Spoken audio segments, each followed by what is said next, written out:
The elegant dining room in our family's sprawling Napa Valley estate fell silent as Sophia's voice rang out sharp and cutting. "Really, Valerie, you brought Melanie here to Mom's memorial dinner, and expect us to treat this as a real marriage? It is one thing to have your little phase, but parading it in front of the family shows you have no respect for what Mom built." My heart pounded as I squeezed Melanie's hand under the table, knowing the real shock was coming tomorrow at the lawyer's office, but for now I forced a steady breath and met my older sister's eyes across the long oak table lined with crystal glasses and our aunts, uncles, and cousins who all wore the same tight, disapproving expressions. Sophia at 35 was the picture of perfection in her tailored cream blouse and pearl necklace, her husband and 2 kids seated beside her like a living advertisement for the traditional family values she loved to preach. I was the younger one at 29, the one who had always been the disappointment, the artist-turned-marketing director, who dared to fall in love with a woman and marry her in a quiet courthouse ceremony 6 months ago without inviting the family because I knew exactly how this night would go. Melanie sat beside me, beautiful and calm in her simple black dress, her dark hair pulled back, her brown eyes steady on mine, giving me that silent strength we had built over 3 years together. She had grown up in a strict Filipino-American household in San Francisco, and coming out had cost her relationships with her own parents, so she understood the weight of every word Sophia hurled. The air felt thick with the scent of roasted lamb and expensive wine, but underneath it all was the heavy fog of expectation that had hung over me since childhood. Sophia had always been the golden child, the one who graduated top of her class from Stanford, married the right man from the right family, and stepped straight into a vice president role at Thompson Luxury Real Estate, the empire Mom had built from nothing into a billion-dollar empire of high-end properties across California and New York. I had stumbled through art school, found my passion in digital campaigns for the company, but never quite fit the mold. When I brought Melanie home for the first time 2 years ago, Mom had hugged her warmly, but Sophia had pulled me aside later, her voice low and venomous. "This is not who we are, Valerie. You are throwing away your future and embarrassing the family name." Mom had defended me quietly in private calls, telling me to follow my heart, but publicly she had stayed neutral to keep peace. Now Mom was gone, taken by cancer last year, and the reading of the full will was scheduled for tomorrow morning at the company headquarters in San Francisco. Tonight was supposed to be a family remembrance, but it had turned into Sophia's platform to remind everyone why I was unfit. "You know, Mom always said family is built on tradition and legacy," she continued, her fork pausing midair, as if the words tasted sweet. "Marrying a woman might be legal, but it does not make it right for leading a company that deals with conservative clients who value stability." Several heads nodded around the table, my uncle muttering something about optics and Aunt Lydia clutching her pearls. I felt the familiar burn in my chest, the mix of anger and shame that had defined so many family gatherings, but this time something was different. I had seen the sealed envelope in Mom's lawyer, Mr. Hargrove's briefcase last week when I met him privately. He had hinted that there were clauses no one knew about, clauses Mom had added in her final months when she was lucid enough to dictate them to him alone. I did not know the details, but Mom's last words to me in the hospital had been clear. "You are stronger than you know, Valerie, and I see you, the real you. Do not let them dim your light." Those words had kept me going through the grief and the quiet fights with Melanie about whether we should even stay connected to this family that seemed determined to erase us. Melanie leaned in close, her voice a soft whisper only for me. "We do not have to stay for dessert if it is too much." But I shook my head. I needed to face this head-on because tomorrow everything might change. The conversation shifted to safer topics: Sophia's kids' school achievements, her husband's promotion, but the undercurrent remained, every glance in my direction heavy with judgment. Later that night, back in our small rented cottage on the estate grounds, Melanie and I sat on the porch swing, the cool California night air wrapping around us. She rested her head on my shoulder, her fingers tracing patterns on my arm. "Your sister is scared," she said quietly. "Scared of what losing control looks like." I nodded, but inside my mind raced. Scared or just cruel?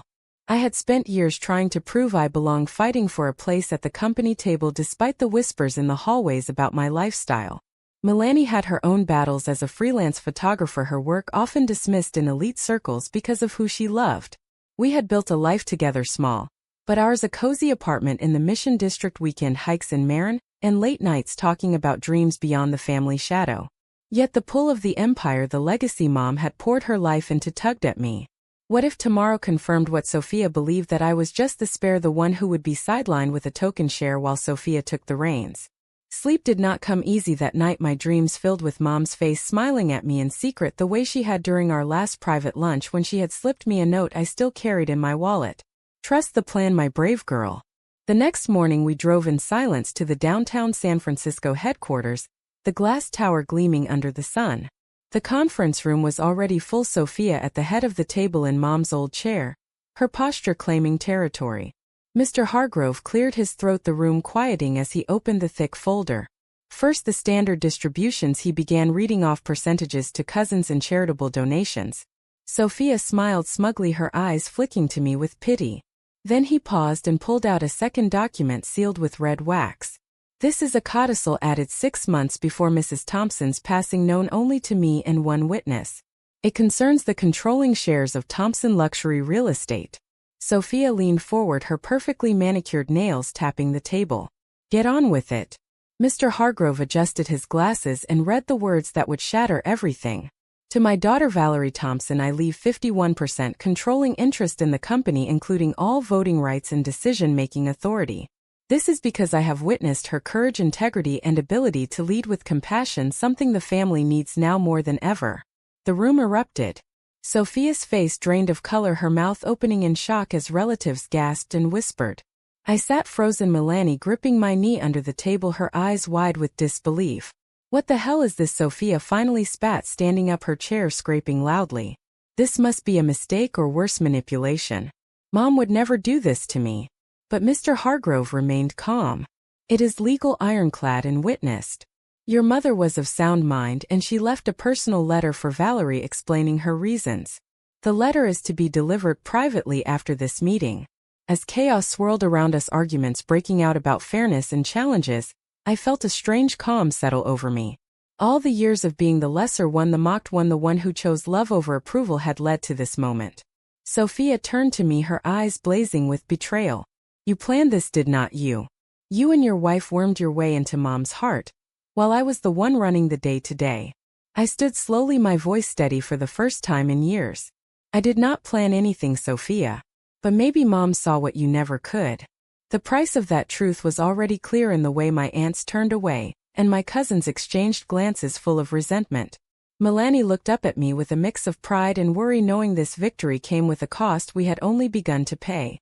The meeting dissolved into heated side conversations, but I barely heard them, my mind replaying Mom's words, and wondering how deep the fractures would go once the full weight of my new power sank in. The drive back to our apartment in the Mission District was quiet at first, Melanie driving while I stared out the window at the passing cable cars and colorful murals that had always felt like home. My phone buzzed, nonstop texts from cousins and aunts demanding explanations, accusing me of tricking Mom in her final days. Sophia's message was the harshest. This is not over, Valerie. You stole what belongs to me and the family will not stand for it. I deleted it without replying, but the words lodged in my chest like stones. At home, Melanie made tea, her movements deliberate and calm, the way she always did when the world felt like it was closing in. We sat on the couch, our legs tangled the way we had done since our first date at a little gallery in Soho where she had shown her photos of queer couples finding joy in everyday moments. I still remember the way her laugh had cut through my nervousness that night, the instant connection that felt like coming home. Now that same woman looked at me with concern. You do not have to take it all on today, she said softly. The shares are yours, but you can choose how to use them. I nodded, but inside the turmoil raged. Mom had seen me, the real me, when no one else did. In her letter delivered privately after the meeting, she had written in her elegant script about watching me grow, about the quiet talks we had when Sophia was away at boarding school. I saw how you protected your heart, Valerie, and how you loved without apology. The company needs that heart, not just sharp deals. Sophia has always taken, but you give. 51% ensures you can steer us true. But steering true meant facing the storm. The next morning at the office, the atmosphere was electric. The executive floor buzzed with whispers as I walked in my usual jeans and blazer, feeling suddenly like an intruder in my own skin. Sophia had called an emergency meeting of the senior team, and she stood at the front of the conference room, her voice commanding as she outlined plans for the next quarter, ignoring my presence entirely. When I tried to interject with a suggestion for a new marketing campaign targeting diverse buyers, she cut me off with a tight smile. Valerie, we appreciate your input, but given the recent changes, perhaps you should focus on the creative side. The room shifted uncomfortably, a few executives exchanging glances that spoke volumes about their discomfort with a lesbian in charge. One older board member, a longtime friend of Mom's, even pulled me aside later in the hallway, his voice low. "This is a family company, Valerie, and families have values. Your lifestyle might affect client trust." I felt the heat rise in my face, but I held my ground. My lifestyle is my marriage to the woman I love, and it does not change my ability to run this company better than anyone. He walked away shaking his head, and I retreated to my office, the one with the view of the bay, now feeling smaller under the weight of expectation. Melanie called during lunch, her voice bright from her studio where she was editing photos for a gallery show. "How is it going, love?" I lied and said fine, but she knew better. That evening, Sophia's husband called me uninvited, his tone smooth, but laced with threat. "Think about the bigger picture, Valerie. Sophia has the experience, the contacts. Hand over the voting rights, and we can all move forward as a united front. It is what your mother would have wanted." I hung up, my hands shaking. Was it? Mom had chosen me precisely because she knew Sophia would never share power. The following days blurred into a series of small battles. I reviewed financial reports, discovering areas where Sophia's decisions had favored her inner circle over broader growth. When I proposed changes at the next staff meeting, resistance was immediate. One department head, a woman I had once considered an ally, quietly told me over coffee that clients were already asking if the company was shifting too progressive. The word lesbian hung unspoken but heavy. At home, Melanie and I argued for the first time in months, not about us but about the toll. "I cannot watch you tear yourself apart," she said one night, tears in her eyes. "This power is supposed to free you, not chain you to their approval." I held her close, feeling the cost already, the way my choices were straining the one relationship that had always been my safe harbor. Yet backing down would mean betraying Mom's trust and my own truth. The inner conflict kept me awake, replaying every family holiday where Sophia had shone and I had faded, every quiet moment Mom had slipped me encouragement. By the end of the week, the board was divided, some siding with tradition, others curious about fresh leadership. Sophia cornered me in the parking garage, her face flushed. "You think you can just waltz in and take over, because of some secret paper? I built this with Mom while you were off playing house." The betrayal in her eyes was real, and it cut deep. I had not asked for this fight, but now that it was here, I had to decide what price I was willing to pay to keep what Mom had given me. The article appeared online 2 weeks later, a slick piece on a business blog titled "Thompson Heiress Takes Control Amid Family Feud, Questions Raised About Lifestyle Impact on Billion-Dollar Empire." The comments were vicious, speculating that my marriage to Melanie was a publicity stunt, or worse, a sign of instability. Sophia's fingerprints were all over it, though she denied it with wide, innocent eyes when I confronted her in her corner office overlooking the Golden Gate. "How could you?" I demanded, slamming the printed page on her desk. She leaned back, crossing her arms. "I did not leak anything, Valerie, but if the truth hurts, maybe it is time to reconsider your position. The family is hurting because of you." That night, at a mandatory family dinner at Sophia's mansion in Pacific Heights, the pressure intensified. Aunts and uncles filled the living room, their voices a chorus of concern. "Think of the children, Valerie," one aunt said, patting her granddaughter's head. "What message does this send?" My cousin pulled me aside later, his voice urgent. "Sell the shares back to Sophia at a fair price and walk away. You do not need this headache." Melanie stood by me through it all, but I saw the strain in her, the way she flinched at every sidelong glance, the way clients at her gallery openings now asked awkward questions. Her own family had distanced themselves further after the news broke, adding to the isolation. I found myself questioning everything in the quiet hours. Was I being selfish, holding on to power that could tear us apart? Mom's letter had spoken of courage, but courage came with casualties. Flashbacks haunted me to childhood, when Sophia had received the bigger birthday parties, the praise for straight as, while I hid my first crush on a girl in middle school, terrified of disappointing Mom. Yet Mom had known. She had left me the key to the kingdom because she believed I could handle the weight. The moral dilemma gnawed at me during long walks with Melanie along the Embarcadero, where we talked about what ifs. What if I stepped back and let Sophia lead? Would the family heal? Would the company thrive? But deep down I knew yielding would mean erasing the very authenticity Mom had celebrated. At the office, the resistance grew. Key partners canceled meetings, one major investor even hinted at pulling funding. unless the leadership stabilized under more traditional hands. I spent nights poring over contracts, making decisions that felt right but earned me cold shoulders in hallways. Sophia organized a family intervention one Saturday, forcing me into the living room where relatives listed my supposed failings, from skipping church as a teen to choosing art over business school. "You always were the rebel," one uncle said, "but this is too far." Melanie waited outside in the car later, her support unwavering, yet I felt the distance growing as my obsession with proving myself took over our evenings. The betrayal cut deepest when I discovered Sophia had quietly approached the board suggesting a vote to dilute my shares through new stock issuance. It was legal gray but aggressive, and it forced me to hire my own lawyer to counter. The cost was mounting financially, emotionally, the once close bond with my sister now a battlefield. Yet in the mirror each morning I saw a version of myself stronger, clearer, the woman Mom had trusted. The awakening was slow but real. I was not just fighting for shares, I was fighting for the right to exist fully without apology. Still, the question lingered as I lay awake beside Melanie, her breathing steady. How much family was I willing to lose to keep my truth?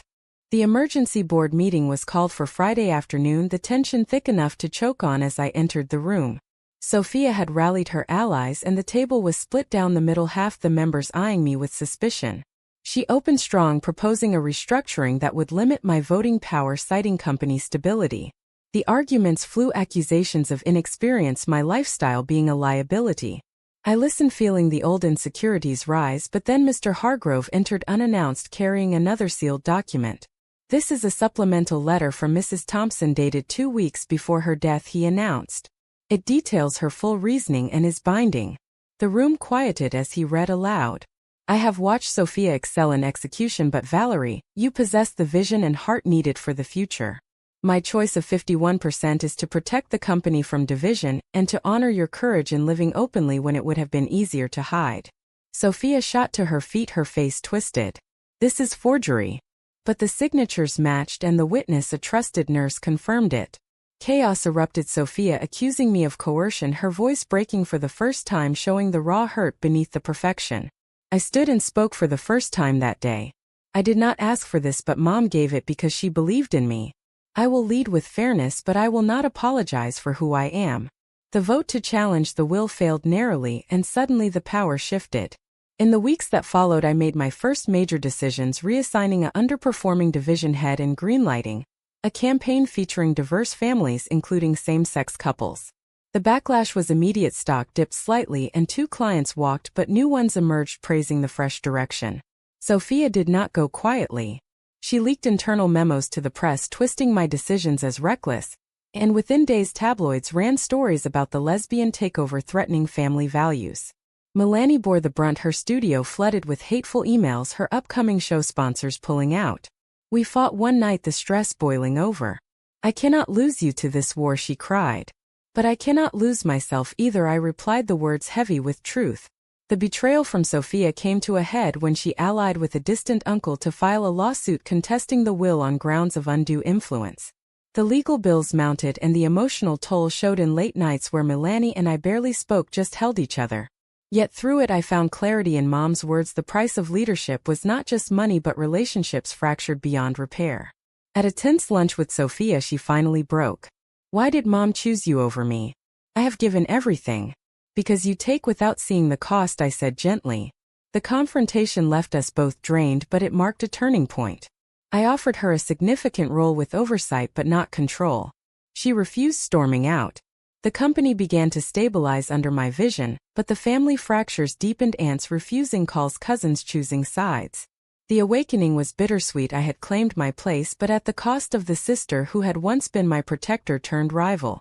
The final board showdown happened on a rainy Tuesday, the kind of San Francisco weather that mirrored the storm inside me. Sophia had demanded one last vote to amend the bylaws, stripping some of my authority. She stood at the podium, her voice steady but her eyes red-rimmed from sleepless nights.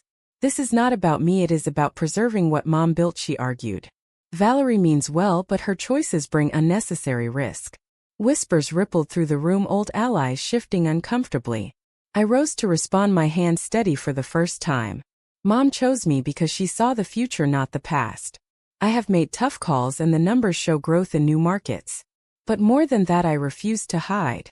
The room fell silent, then the vote came in my favor by a slim margin. Sophia sat down defeated but not broken. Later in private she cornered me in the hallway. "You won, but at what cost? Our family is broken because of you." The words stung because they held truth. That evening Melanie and I drove to our favorite overlook above the city, the fog rolling in as we talked through the pain. Her gallery show had been cancelled due to the media storm, and she had lost freelance gigs. "I am proud of you," she said, "but I miss us before all this." I held her tighter, knowing the strain had tested our bond in ways we never imagined. Flashbacks flooded me to the day I proposed to Melanie on a beach in Big Sur, her yes the only certainty in a world of doubt. Now that certainty felt fragile under the weight of my decisions. The moral dilemma peaked when the lawsuit from Sophia's allies threatened to drag on for years, draining resources. I had to choose fight or settle. Fighting meant more betrayal, more lost family ties. Settling meant giving up ground Mom had entrusted to me. In the end I chose to countersue but offered Sophia a generous settlement package in private, a vice chair position with real input. She rejected it, bitterly calling it charity. The confrontation at her home was brutal, tears and accusations flying as she revealed years of resentment. "You were always Mom's favorite deep down, and now you stole my future." I left feeling hollow, the price of my awakening etched in every harsh word. Yet as weeks passed, small victories emerged, new partnerships formed, the company stock rebounded on positive press about inclusive leadership. Melanie found new opportunities through queer networks, her resilience inspiring me daily.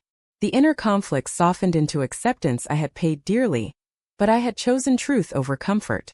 Sophia distanced herself, moving operations to New York, but the door remained cracked, a faint hope for healing amid the ruins. The dust settled 6 months later in a quiet family gathering I had organized at Mom's favorite vineyard in Napa, hoping for reconciliation. Sophia arrived late, her face guarded as relatives mingled awkwardly. I had made changes at the company, promoting diversity, hiring Melanie for a photography campaign that celebrated all families. Profits rose, but the personal cost lingered in empty seats at holidays and strained calls.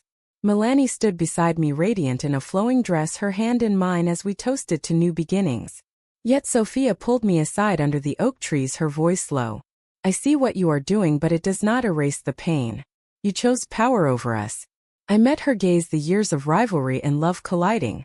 "I chose what Mom believed in and what I believe in, a family that makes room for all." She walked away without a hug, but she did not slam the door. Back home, Melanie and I sat on the balcony overlooking the lights of the city, our conversation turning to the future plans for travel dreams beyond the empire. The scars remained, but so did our strength forged in fire. I had lost parts of my family but gained a deeper sense of self, the woman Mom had trusted to lead with heart. The company thrived under balanced leadership, with Sophia consulting remotely, a fragile truce. Yet every board meeting, every family mention carried the weight of choices made. In the end, the power had come at the price of unity, but it had also brought authenticity and growth. As I watched Melanie sleep that night, peaceful after months of turmoil, I wondered about the path not taken. Did I destroy my family by claiming what was rightfully mine, or was staying silent the greater betrayal of Mom's trust and my own truth?